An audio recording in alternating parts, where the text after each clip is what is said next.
ఇంజనీర్లు మార్చి గోదావరిలో ఒకసారి 20 లక్షలు 30 లక్షలు 40 లక్షలు క్యూసెక్స్ ఆఫ్ వాటర్ వస్తుంది, ఉధృతంగా వస్తుంది. అలాంటిది పైన కట్టవలసిన అప్పర్ కాఫర్ డ్యామ్ కట్టకుండా పూర్తి చేయకుండా నిర్లక్ష్యం చేస్తే డయాఫామ్ వాల్ కట్టుకోబోయింది. అది కూడా నా వల్ల పోయిందని 5 ఏళ్లు కట్టకుండా వదిలిపెడితే దాన్ని రెక్టిఫై చేసి ఇప్పుడు కట్టుకునే పరిస్థితికి వస్తున్నాం.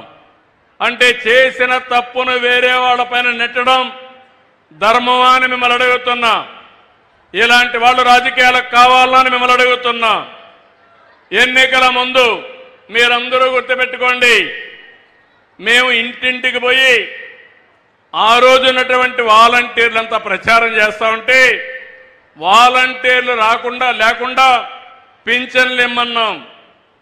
పింఛన్లు ఇమ్మంటే మే నెలలో పింఛన్లు ఇవ్వకుండా ముసలి వాళ్ళని తీసుకుపోయి అటు ఇటు తిప్పి ఒక 15 మందిని చంపేసి ఆ 15 మందిని నేను చంపేశానని నా మీద నెపవేశాడు. అవునా కాదా అని మిమ్మల్ని అడుగుతున్నా. ఇలాంటి దుర్మార్గులు మనకు అవసరమా అని మిమ్మల్ని అడుగుతున్నా. ఈరోజు నేను అడుగుతున్నా, వాలంటీర్లు లేరు, ఒక రోజులో మీకు పింఛన్ ఇస్తున్నామా లేదా అని మిమ్మల్ని అడుగుతున్నా. 3 గంటల్లో ఇస్తున్నా, అవునా కాదా? అవునంటే గట్టిగా చెప్పండి, చెప్పండి అవునని. ఇంకో పక్క ఈరోజు మీరు చూస్తే నేను ఎక్కడికి పోయినా నన్ను అడుగుతున్నారు, మీరు బాగానే పనిచేస్తున్నారు, మీ ఎన్డీఏ బాగుంది, బీజేపీ ఉంది, పవన్ కళ్యాణ్ ఉన్నాడు, పనులు బాగానే చేస్తారు అని సంతోషపడి అందరూ అడుగుతున్నారు. కానీ మీ రాష్ట్రంలో ఒక భూతం ఉంది, మళ్ళీ ఆ భూతం లేదని గ్యారంటీ ఏంటని అడుగుతున్నారు. దీనికి మీరందరూ ఒక విషయం గుర్తుపెట్టుకోవాలి. నేను ఆ రోజు అందరికీ చెప్పాను, ఈ భూతాన్ని పాతాళంలో కంట్రోల్ చేశాం, ఇంకా తిరిగి రాదని చెప్పాను. కానీ ఇక్కడ చూస్తే అరుంధతి సినిమా చూశారా మీరు? జ్ఞాపకం ఉందా మీకు? జ్ఞాపకం ఉంటే చేలు పైకెత్తండి.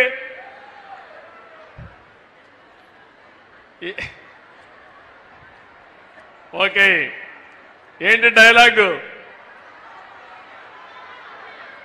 నిన్ను వదల,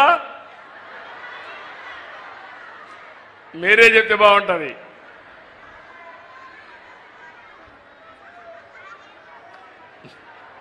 ఏదమ్మా? నువ్వే చెప్పమ్మా. నిన్ను వదల బొమ్మాలి, నిన్ను వదల బొమ్మాలి, మళ్ళా వస్తాను బొమ్మాలి. మీరు విన్నారా? ఏమ్మా?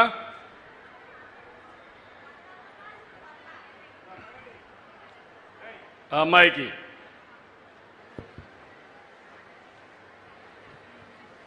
వదలా బొమ్మాలి, నిన్ను వదల. Okay, that is good. నిన్ను వదల బొమ్మాళి వదల, నిన్ను వదలనంటా ఉంది. అలాంటి అరుంధతిలో భూతమ్మగా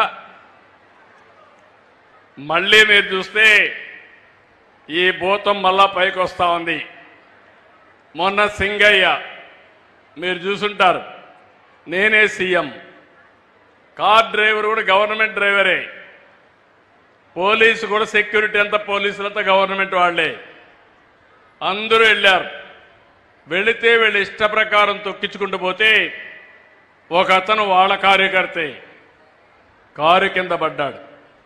కారు కింద పడితే మీరేం చేస్తారని అడుగుతున్నా మిమ్మల్ని. ముందు కాపాడతారా లేదా అని మిమ్మల్ని అడుగుతున్నా. తీసి పొదల్లో బారేశారు. ఆ మనిషి చావు బతుకుల్లో ఉంటే అంబులెన్స్ వచ్చి తీసుకుపోతే అక్కడ వీడియో ఏమీ లేకుండా చేసి కడాన అతను చనిపోయిన తర్వాత ఆ వీడియో బయట వస్తే ఆ వీడియో బయట వచ్చిన తర్వాత ఆయన భార్యను పిలిపించి బెదిరించి ప్రలోభ పెట్టి అంబులెన్స్ వాళ్ళు చంపేశారని చెప్పి అంటారు. ఇలాంటి వ్యక్తిని ఏమనాలని నేను అడుగుతున్నా. మొన్ననే నెల్లూరుకి వెళ్ళారు.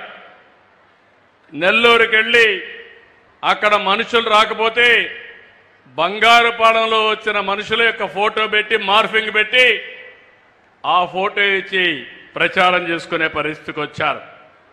నిన్న అమరావతి మునిగిపోయిందని ప్రచారం.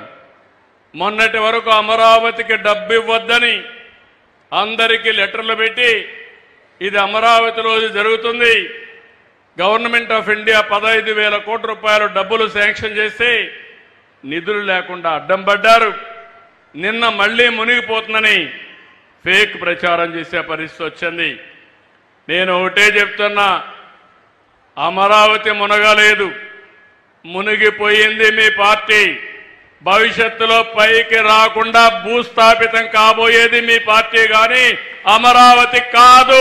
అమరావతి ప్రపంచంలోనే ఒక బ్రహ్మాండమైన నగరంగా తయారవుతుంది, తయారు చేస్తాం. ఒకప్పుడు హైదరాబాద్ నేనే కట్టాను, చేశాను, డెవలప్మెంట్ చేశాను. ఈరోజు most livable city, highest per capital ఇన్కమ్కి చిరునామా హైదరాబాద్. తెలుగు వారికి ఒక రాష్ట్రం ఉండడం గర్వకారణం. మళ్లీ హామీ ఇస్తున్నా, ఆ రోజు ఒక రాష్ట్రం, ఈరోజు విశాఖపట్నం, అమరావతి, తిరుపతి 3 బ్రహ్మాండమైన సిటీలుగా తయారు చేసే బాధ్యత మనకు ఉంది. ఆ శక్తి సామర్థ్యంతో ముందుకు పోతాం. పెట్టుబడులు పెడతామంటే 9వ పాయింట్, దానిపైన మళ్ళా ప్రచారం పెట్టద్దని. నేను మొన్న సింగపూర్కు పోయాను. ఆ దేశంలో కూడా ఈయన చేసిన తప్పుడు పనులకి వాళ్ళు కూడా మన దేశం అంటే, మన రాష్ట్రం అంటే వ్యతిరేకత చూపించే పరిస్థితికి వచ్చారు. ఎవరైనా రాష్ట్రంలో పెట్టుబడులు పెడతామంటే